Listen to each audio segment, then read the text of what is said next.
And that is how the ruffians managed to beat me. Best me, whatever. Aha, they are strong to be sure, very strong. Dare I say, they might be strong enough to defy the prophecy. Spare Count Black your theatrics. The light prognosticus is false. So very determined look there from Count Black. Dark prognosticus holds the answer to eliminating heroes that rise to stop us. Oh my, that's the first morsel of I cannot read apparently today. I apologize in advance. In due time, Dimencio, in due time. Oh, Anastasia, it's time we set him on these pests. Yeah, I can take care of that for you, Count. Wonder who him is. Lovely! Exclaimed Count Black. Still with the narrating yourself there, that's lovely. Hell Black, indeed. Bye! They all flip out of existence. I do love that they give each minion his own, like, unique way of leaving. Does something trouble you, Anastasia? Yeah, Count, you know, there's still time. You can still change your mind. That is enough, Anastasia. We've already come this far, so we shall forge on. But you needn't stay by Count Black's side. You can depart with my blessing. No, my Count, I won't. My life is already sworn to you. Yeah, it's belonged to you since the day you saved me.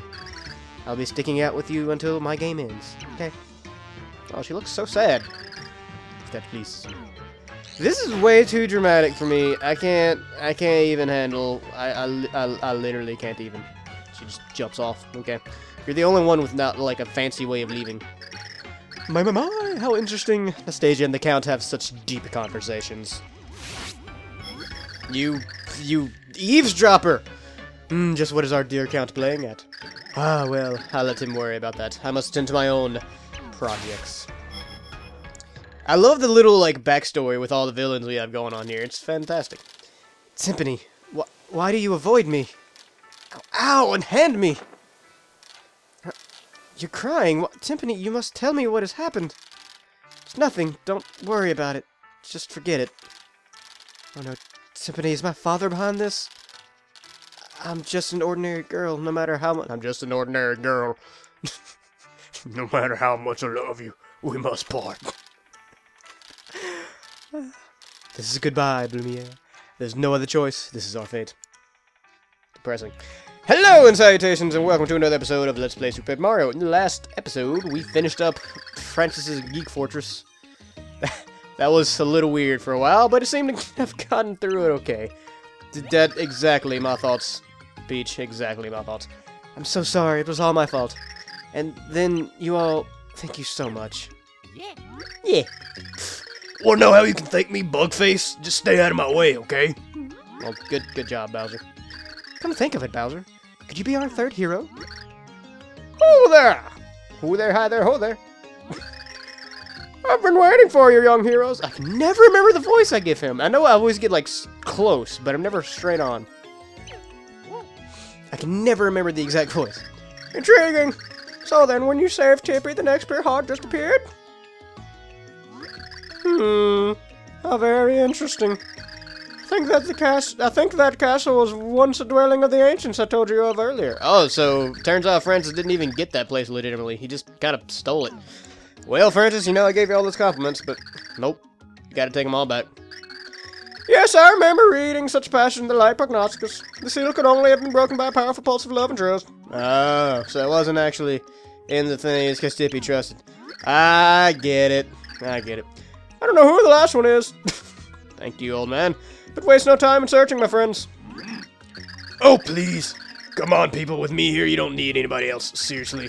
Trust me. Trust me, any problems comes up, I'll stomp it into next week. I'll Bowserize it. I love Bowser. Oh, well met, Mr. Bowser. You're not even going to question how our biggest nemesis from past games is going to be with us. You're not even going to bother question. Okay, bye-bye. Whatever. Seems the void has expanded once more. Time is so short. Not unlike you, Mario. Haha! Burn. There are matters I must tend to as well. I must search for any item of significance in the light prognosticus. I know that's not the voice I gave him. I need to start, like, watching recordings before I actually... Or watching my past recordings before I start recording again.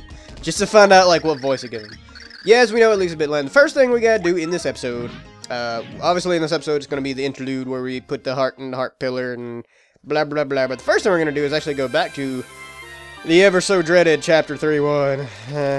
Luckily we don't have to actually play it. We just have to go talk to the bush. Because you remember, a few episodes back when we talked to the sprite at the very beginning of this. Yep. His name is Barry. Whoa, now, you want to hear the 3 tips again? Just say the word. What are you talking about? I don't need no more stupid tips, alright? You weren't even here the first time we got the tips, Bowser, so if anybody does need them, it'd be you. So, why don't you take your sass, dial it back a notch, and calm yourself down. I'm just glad I could help with the daring mission to infiltrate the nerd lair. Nerd lair. So, I guess there's no need for me to stay here and give out tips. I guess I've done my job. I've got nothing to do now. Oh, hey. How about I tag along with you guys? Well, I don't mind. I'm coming along whether you want me or not. I really like Barry. So, yes, we actually start the episode off by getting a new Pixl. Barry. Barry the prickly Pixl has joined your group. It's pretty awesome. To create a spiky berry around you, yes. We know. Come on, Tippy. Just shut your face hole. Yes, with Barry, you can do a little spike shield. It's somewhat useful, I guess. I mean, I'll be honest with you, I haven't really found that many good uses for it, but, whatever. We'll use the return pipe so we can go back to flip side and then go on about our merry way by getting the heart pillar and all that. Hopefully I can remember where the heart pillar is this time, because I screwed it up when I did my practice file earlier, so hopefully I won't have that problem. First thing I'm going to do is switch to Mario and get Carrie out, though, because reasons. Speedy Gonzalez reasons, more than anything. No, I didn't want to go. No, I don't want to go back in there. Sorry. I was looking at my script to see what I need to do after finding the heart pillar and accidentally tried to go into the wrong door. I'm so very sorry about that, good sir. So yeah, so let's take the elevator down and then make our way to the next area where we can find the heart pillar. Yeah. Stop, sorry. I have things in my brain that make me do other things. So, yeah. That sounded worse than I really meant to, but whatever.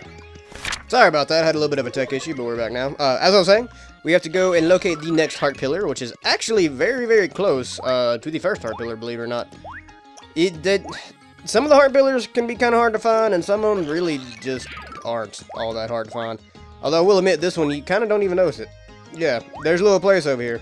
I'm pretty sure you can come here the first time you get here, but I didn't show it off. A, because I kind of forgot it was here in the first place. And B, because there's no reason you can't really do anything. All that is actually here is these pillars. Now, as you remember from the Great Sea, we have, Slimy Slam, whatever his name is, I can't remember. Thudley, there we go. How could I forget such a wonderful name? All we have to do is knock that first pillar down and bring the second one up using Thudley, and the new heart pillar magically appears out of nowhere because Mario. So let's flip back into 2D and put the new hearts in the heart pillar. Now, you may be thinking to yourself, this is kind of a short episode, John. You already put the heart pillar. What are you going to do to make the episode longer? We had this problem before, and it ended up with you rambling on about stupidity for a while, because you're kind of dumb like that when you have nothing else to say. Do not worry. This episode is actually probably only maybe halfway, maybe 3/4 of the way done. TV, don't start doing that to me again. It just went purple on me. Don't do it. It was only for a flash second, but I know I have yet to actually figure out what that problem is. I have done research out the wazoo and cannot find it. Google has failed me magnificently. Even Bing. I even was reduced to using Bing. Do you understand what that means? I hate Bing. But I tried because I couldn't find anything in Google, and I've yet to find anything that really tells me why my TV is doing that. If anybody knows, any other LPers or something like that, know why I'm using an Elgato HD capture and a Vizio HD TV. And if any of you can tell me why the crap my screen keeps going purple every once in a while, it doesn't do it often, but every once in a while, let me know. It only seems to do it when it's recording, too. I wonder if it has something to do with the computer. Regardless, I should probably stop talking about it. So we unlock the new door to go into World 4. What a bore. No. So let's go to the new door and find out what's on the other side. It's a very lovely shade of green. I like that. I really do. Through the fierce battle against Francis, Tibby, and the Mario gang grew closer. Behind the fourth door lay a whole new world. A new world that beckoned to them both. What awaited was vaster and stranger than anything they'd encountered so far. In order to claim the pure heart, they would have to endure new, far-out trials. That sounded like it was going somewhere, and then it just stopped. It was weird. Chapter 4-1, Into Outer Space. Outer Space! Man, somebody needs to call up Carl Sagan and Neil deGrasse Tyson and other astronomer guys, astrophysics guys. Space. Insert space joke here. I'm so original. So yes, obviously, the new world is actually in outer space, which is actually very, very cool. This is one of the parts where... Oh, wait, hold up. Stars everywhere. I believe we're in outer space most... Really brilliant deduction there, good butterfly, sir. Also, I can't breathe. That's a problem. What troubles you, Mario? Huh? Yes, of course. We seem to be lacking air. You need that, don't you? A little tiny bit, you know, every once in a while. Just a breath every few seconds or so. Oh, gracious me. What am I to do? Well, let me see. No! And Tippy uses her apparent magic powers to warp us back to Flipside. I don't know how. Didn't know she could do that. I mean, I already had the return pipe, so I could have done it in the first place, but whatever. Whatever, Tippy. It's cool that you have that power and you didn't tell us anything. I'm glad you're holding back on us. Please wake up. Yeah, I'm up.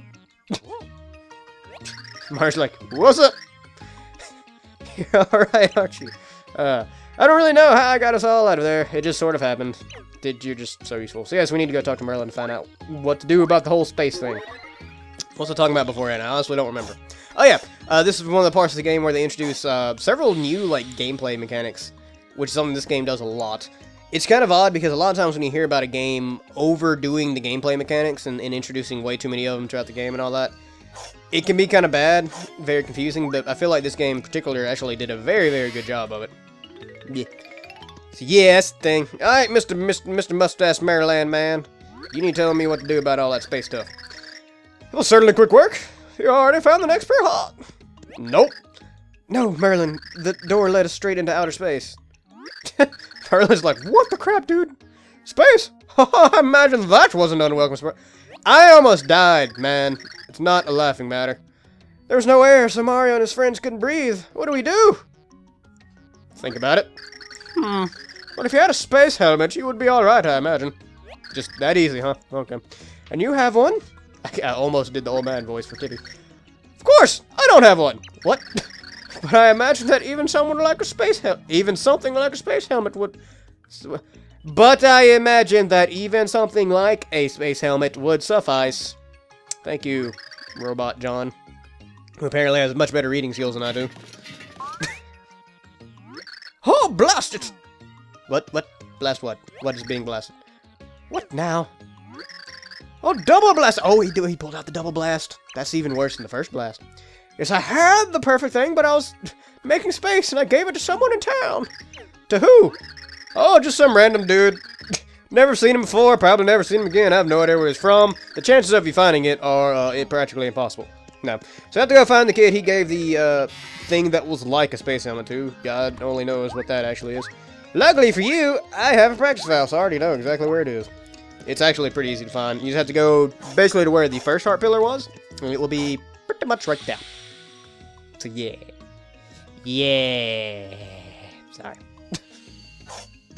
I kind of like just trail off every once in a while when I'm trying to think of what I need to say next. I know I've touched on that before, but yeah, it's an Ocarina of Time. Huh? Did Merlin give me something like a helmet? I'm assuming it's that thing right next to you, which appears to have a fish inside of it. It's a fishbowl. He wants me to put a fishbowl on my head and go and... Merlin, I hate you so much. Yeah, I kept Captain Gills here in a cup, but then he got too big for it. Yeah, that's why I got real happy when I got this fishbowl.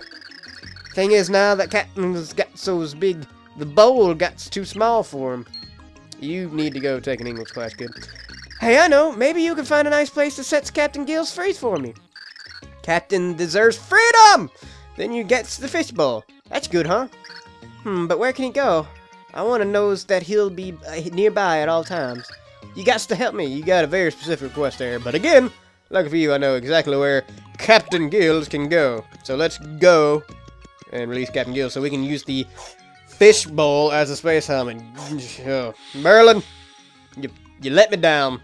You let me down. Flipside actually is pretty big, so I remember the first time I played through this game, it actually took me a little while to figure out where to release Captain Gills. Because it doesn't really give you any clues, necessarily. It just says, I mean, it needs to be water, obviously. And he needs to be nearby, so in Flipside. So immediately I thought, like, I need to find out where this kid lives, because there's going to be, like, a pond next to it or something like that. But no. No, not at all. It's actually... I don't even know where that kid lives. I don't think he can figure that out. It is actually... Oh, sorry. I had to remember exactly where it was there for a second. Down here. We haven't been this far down to Flipside. I think it's, like, basement level 1 or something is what it's called. We haven't been this far down into Flipside yet, so this will be the first time. There's a nice little cafe there by the, what appears to be, yeah, Flipside Basement 1. Appears to be like a sewer-like place. This looks like a good place to release the captain. Release the goldfish here? Yep. Kick the bowl over. There we go. Now the fish bowl is empty. That means you can use it as space helmet. Yay. Now we can go to space. Space. So let's head back to that door. Yeah. Yeah. But before we do that, flip it in 3D and there's actually a treasure chest hidden right here. That's water. Get out of the water. Get out of the water. There we go. Let's open up the treasure chest and get our prize. The internet card. That sounds punny. So yeah, that's actually pretty much it. We released Captain Gills, we got our fishbowl, helmet, whatever, space thing. So in the next episode, we are going to be heading off into space. So that's going to be it. As always, like if you like, leave a comment, tell me what I did right, what I did wrong. Subscribe if you want to see more, and please share with your friends. And I will see you next time in Let's Play Super Paper Mario for the Nintendo Wii. See you guys next time.